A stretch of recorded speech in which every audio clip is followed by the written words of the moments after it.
We begin this hour with that looming strike on Canada's railways. A shutdown would be unprecedented, and the deadline to avoid one is now just hours away.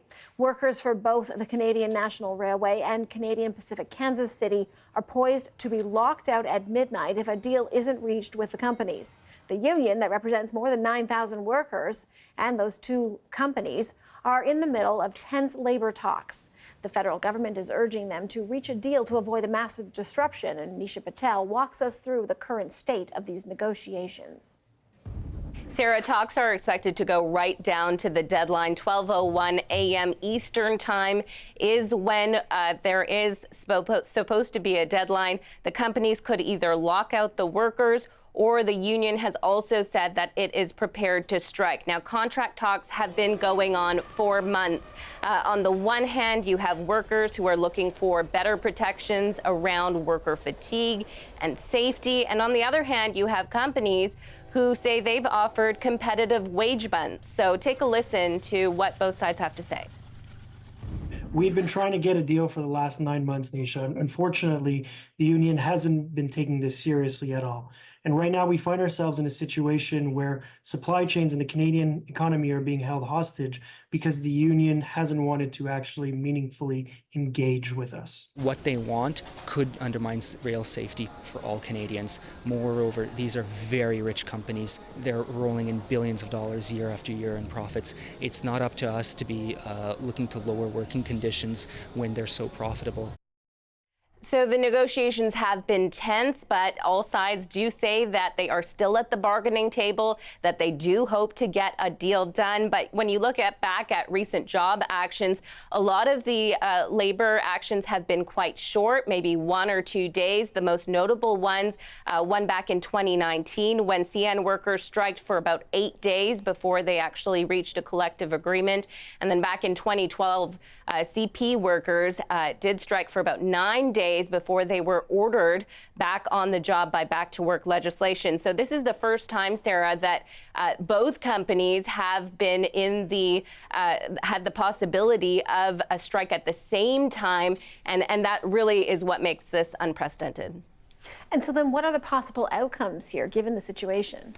Well, there very well could be a last-minute deal with one or both of the companies. The pressure of a deadline is very often what forces both sides or all sides to come to a compromise. And we do see that quite often in labor negotiations. We could also see a delay that allows the negotiations to be extended by, say, 24 hours. Maybe all the parties say that they are close to reaching a deal, and so they just have a little bit of a delay. There's also the possibility that the federal government steps in before the deadline, sending the companies to binding arbitration. But so far, the labor minister has been reluctant to intervene. Take a listen to what he said earlier today. It works when people put the work in that is required to get a deal, to make those compromises at the table. And those are the most enduring results. And that's our plan. That's the only plan.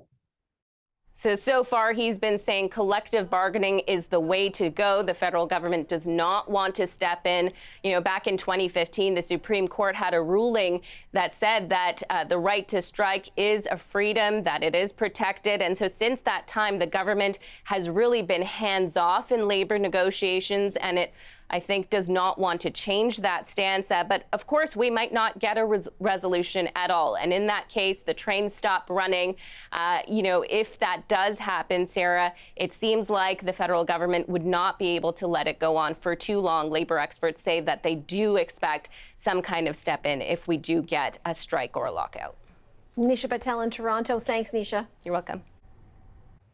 A rail stoppage would have a major impact across the country, to the West Coast as well, especially the Port of Vancouver. And CBC's Susanna Da Silva joins me now live from Vancouver. Susanna, talk to me about the effect it would have on the port there. Well, we are talking about the largest port in the country. The port says 2/3 of all the goods that move in and out of here are moved by rail. 90% of exports are moved by rail. So they have already communicated with ships that are incoming with cargo to slow down to try to prevent some of the backlog congestion they are expecting here at the port. And I spoke with a logistics company a little while ago, and he detailed some of the juggling that's going on here at the port and with companies like that. And he gave an example where if you have a container that was destined for Toronto, what they're now doing is reaching out to the shipping companies and changing the final destination from Toronto to Vancouver, because it would have automatically come into the port, hopped on a train, headed to Toronto. So they're changing that final destination. They're then scrambling to find a truck to go to the port, pick up that container, take it to a warehouse, and then find a truck to drive that cargo all the way to Toronto. He says, of course, there's a fee to change that final destination. There's also increased costs to ship that container of $6,000 to $8,000 per container. And he says that number will likely increase because it is an issue of supply and demand. So if the shutdown were to happen, those costs would likely go up. And those are costs, he says, consumers will likely eventually feel. Right. So, Susanna, how long is it going to be before consumers do start to feel that impact? Yeah, a lot of business groups say it may not be that long. We may start seeing some prices go up, but there's also issues of supply. We spoke with someone who represents a number of manufacturers in central Canada of different types of consumer goods, and he says there are some stockpiles, but they aren't that big. There is some real challenges in regards to availability of product for consumers. We have built up some inventories in Western Canada, but you're looking at maybe a week or two worth of incremental inventory. After that point, there will likely be shortages, delays. There is also another company raising concerns around water and water treatment. They produce chlorine and ship it, and it has to go by rail. And they say that they deal with about 70% of the water treatment in Western Canada, and they are urging the government to step in.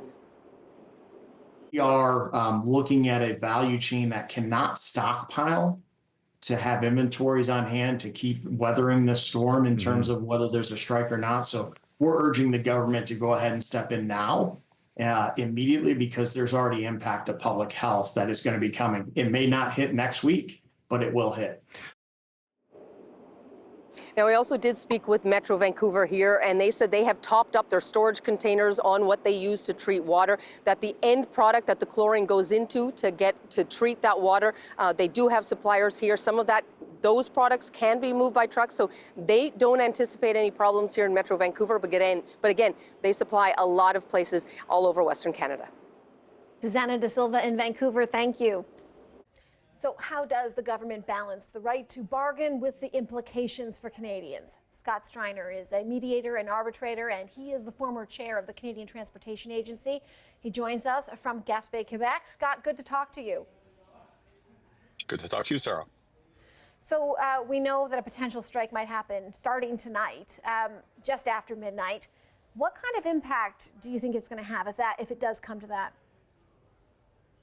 Well, Sarah, the Canadian freight rail system is really a backbone of the national economy. If in fact there ends up being a work stoppage, a strike, or a lockout at both CN and CPKC, which appears to be a possibility, then the economic impact on the country would be significant. A very substantial quantity of goods and of commodities wouldn't be able to move for as long as the work stoppage continues. Is it fair to say that the closer we creep, and we are, hour by hour, minute by minute at this point, creeping closer to that strike lockout deadline, does the possibility grow stronger that that's what we're going to have happen here? Well, at the end of the day, if in fact there's a work stoppage, if there's a lockout by CN or CPKC, or a strike by the Teamsters, then yes, the rail system is going to grind to a halt, at least for as long as that work stoppage continues. Right, but so at the table, any negotiations that could be happening, sort of 11th hour, does the dynamic change, become more intense as we get closer to that deadline? Is what I'm asking. Okay, I understand. So generally, Sarah, I think it's fair to say that where negotiations are challenging, and the parties are looking at a potential strike or lockout, a potential work stoppage, it absolutely tends to focus the minds. It often happens that deals are achieved at the 11th hour, either shortly before or shortly after a strike or a lockout starts.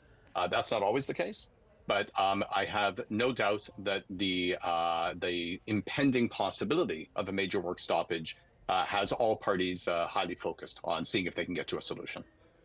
So if we get to midnight, if a strike or a lockout, or both, I guess, does happen, what's the next step? Does the government, could they legislate the workers back to work?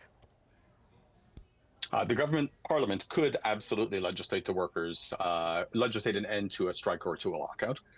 It's happened before. The Parliament of Canada has passed back to work legislation for one or the other of the railway companies' workers on a number of different occasions. So yes, it's conceivable that the government could act. To date, the government has indicated that their focus, their emphasis is on having the parties reach a collective agreement on a negotiated basis. So while it's possible that the government could introduce and Parliament could pass back to work legislation, that does not appear at the moment to be the preferred course of action. Yeah, it doesn't seem likely based on what we are hearing. But I am wondering how much pressure will increase if, in fact, the trains all come to a stop. Right.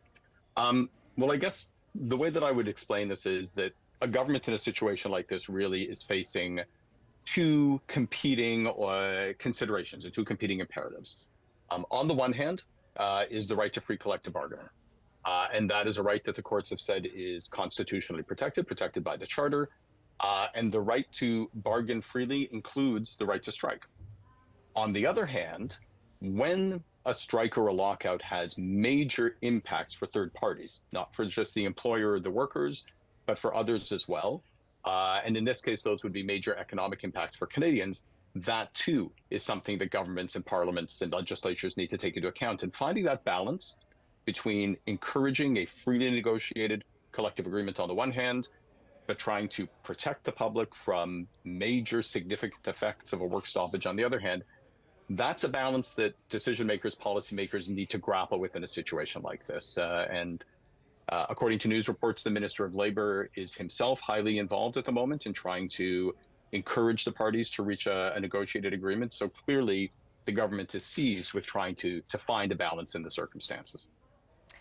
Scott, let me ask you, what kind of precedent would this set if we do get to that work stoppage, given that we're talking about both railway companies here? I don't think that this has happened before. They have both come to this stage of their negotiations, at exactly the same time with possibly the same outcome here.